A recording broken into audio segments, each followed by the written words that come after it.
Hola colega, soy Alfredo de Bioanálisis al Día y hoy vamos a revisar si son confiables los análisis realizados por los instrumentos de Theranos. En julio del 2015, entre el 24 y el 31 de julio del 2015, un grupo de investigadores realizan una evaluación de Theranos. Es la única evaluación independiente que existe sobre los instrumentos de Theranos. Es la única publicación que está en una revista científica arbitrada, es decir, que está revisada por pares.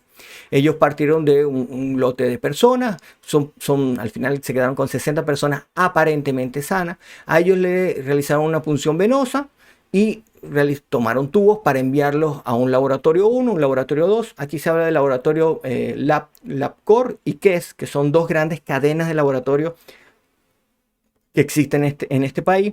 Luego hicieron una punción venosa, lo recolectaron en el tubo Nanotainer, enviaron a Theranos, una segunda punción venosa, una segunda punción capilar que mandan a Theranos y finalmente una punción venosa que mandan de nuevo a estos dos laboratorios. Es decir, que a cada laboratorio, al mismo paciente le enviaron un duplicado. La extracción de esta muestra ocurrió en 3 horas, más o menos 1 hora, y se trataba de individuos aparentemente sanos, normales, ¿sí? Lo que uno comúnmente dice como individuos normales son individuos aparentemente sanos. Aquí voy a hacer una serie de consideraciones o vamos a sacar algunas cosas de este trabajo. Me parece que es un trabajo, me costó leerlo, no es como muy fácil de leer. Bueno, hicieron una evaluación a su manera, vamos a llamarlo así, y tiene algunas particularidades. Una de ellas es, por ejemplo, la extracción. La extracción se realizó en Phoenix, Arizona. Recordemos que este estado era donde ya estaba operando Theranos. Y LabCorp procesó las muestras en la misma ciudad, que es en una ciudad, entiendo yo que es una ciudad cercana, excepto los lípidos que viajaron a California. Mientras que las que eran tomadas en los puntos de Theranos, bueno, las muestras que ellos las tomaron ellos y las enviaron, digamos, a estos puntos, estas eran enviadas a California. Esto hay que quizás tenerlo en cuenta, que hay un traslado, pero bueno, se supone que cada una de estas empresas estaba asegurando de alguna manera ese traslado. Aquí en Theranos, 4 de los 60 pacientes fueron rechazados por criterios de laboratorio, ya sea con problemas con la muestra o con el instrumento. Esta fue la cantidad de análisis que se realizaron y la tasa de rechazo es del 2.2%. En LabCorp solamente rechazaron una muestra y en KES no rechazaron ninguna. ¿Qué nos está diciendo aquí? Que hay una mayor probabilidad de que al paciente le rechacen una muestra cuando acude a uno de estos laboratorios donde hay estos instrumentos Theranos o que procesan por estos instrumentos Theranos. Estos son ya los resultados. Aquí vemos la cantidad de análisis realizados. Si mal no recuerdo, aquí son 22. Hay un hemograma completo con diferencial, un panel de lípido. Aquí hay proteína C reactiva, evaluación de riñón y evaluación del hígado. Entonces aquí vemos los resultados. Primera muestra, segunda muestra para LabCorp, KES y lo que sería Theranos. Aquí, por ejemplo, podemos ver hemoglobina, 14,3, 14,2. Aquí vemos 13,8, 13,6. Aquí, por ejemplo, podemos ver BCM, 89, 88, 93, 92. Aquí llama mucho la atención. Miren los valores de CHCM. Dentro de lo normal, esto es francamente una hipocromía. Esto ameritaba indudablemente una revisión del FROTI. Aquí es el otro que llama muchísimo la atención, colesterol 180, 180 y aquí estamos hablando de 165 aproximadamente. Aquí claramente estamos viendo diferencias, simplemente al ver la media de esos datos. Ellos hicieron este diagrama interesante, cada columna entonces un análisis, cada cuadrito representa un laboratorio, LabCorp, KES y Theranos. Si está en blanco significa que los resultados dan dentro de lo normal, se supone que estos pacientes eran normales, todo esto debería de ser blanco.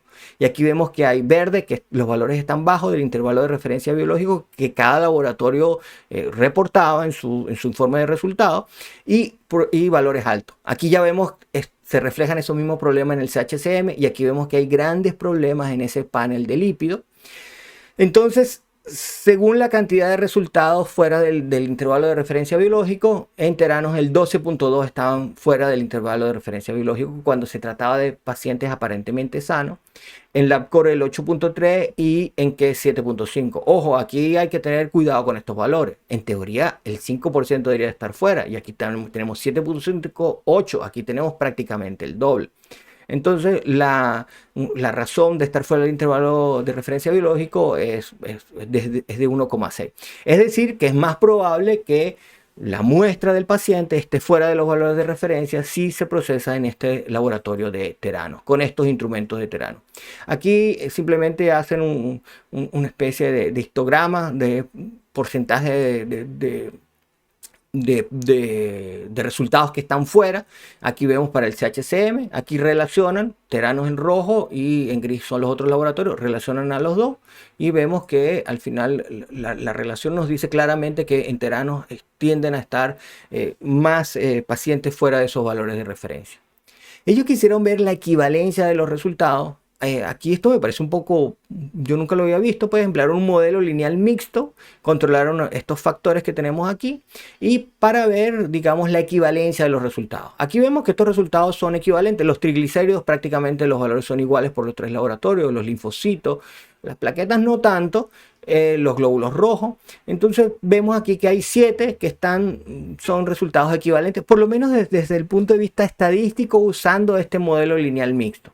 Pero 15 nos daban diferencias estadísticamente significativas. Aquí creo que la más impresionante de todas es el CHCM, donde cada laboratorio aparte está reportando unos valores realmente distintos entre sí. Lo mismo sucede con el ADE. Aquí tenemos monocitos y neutrófilos. Y por supuesto también está ocurriendo con el panel de lípidos. Sobre todo con el colesterol, que vemos que lo que ya habíamos visto en esa tabla inicial de datos, que Theranos está reportando unos menores valores de colesterol. Ellos encuentran que hay en 15 de los 22 análisis existen diferencias. Ellos les asombró mucho esto, repiten el modelo bajo un enfoque no paramétrico y los resultados son exactamente los mismos. A pesar de que aquí hay diferencias estadísticas, ellos analizaron un poco más las poblaciones de leucocitos y encontraron que desde el punto de vista clínico esas diferencias no son realmente importantes. En el panel de lípidos, en este gráfico vemos cómo entonces el colesterol está en menor valor en comparación con estos laboratorios tradicionales. Entonces ellos deciden evaluar el sesgo, utilizan una regresión de Passing-Pavlov y esto es el resultado de la regresión. Aquí están comparando el LabCorp con KESS, que serían los laboratorios tradicionales, y aquí vemos entonces, bueno, la diferencia es menor a 5 miligramos de decilitro, aquí igual es menor a 5, aquí incluso es menor a 2 miligramos de decilitro, la diferencia entre estos dos laboratorios. Ahora veamos LabCorp contra Theranos. Aquí vemos una gran diferencia en colesterol, en LDL y en HDL colesterol. Ellos entonces decidieron tomar un valor crítico de 200 y calcular el sesgo entre estos dos laboratorios de 1.9, mientras que Theranos contra LabCorp era de 9,3. 9,3 es bastante, sobre todo si lo comparamos con el requisito de calidad que nos presenta la CLIA, que es de 10. O sea que prácticamente todo este requisito está consumido por el error sistemático, cuando generalmente en los laboratorios la mayor parte del error está dado por ese error aleatorio. Entonces, el margen de error aleatorio aquí es mínimo. Este resultado claramente va a estar fuera de estos requisitos de calidad de la CLIA.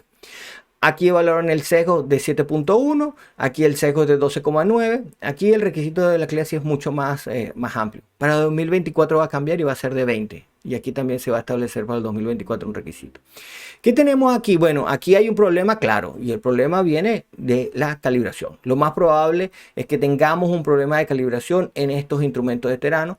Recordemos que generalmente las casas comerciales se encargan de fabricar los calibradores. Entonces, o el calibrador no está trazado al estándar o el instrumento definitivamente tiene un sesgo importante. Aquí no lo podemos saber. Lo que sabemos es que el sesgo es importante.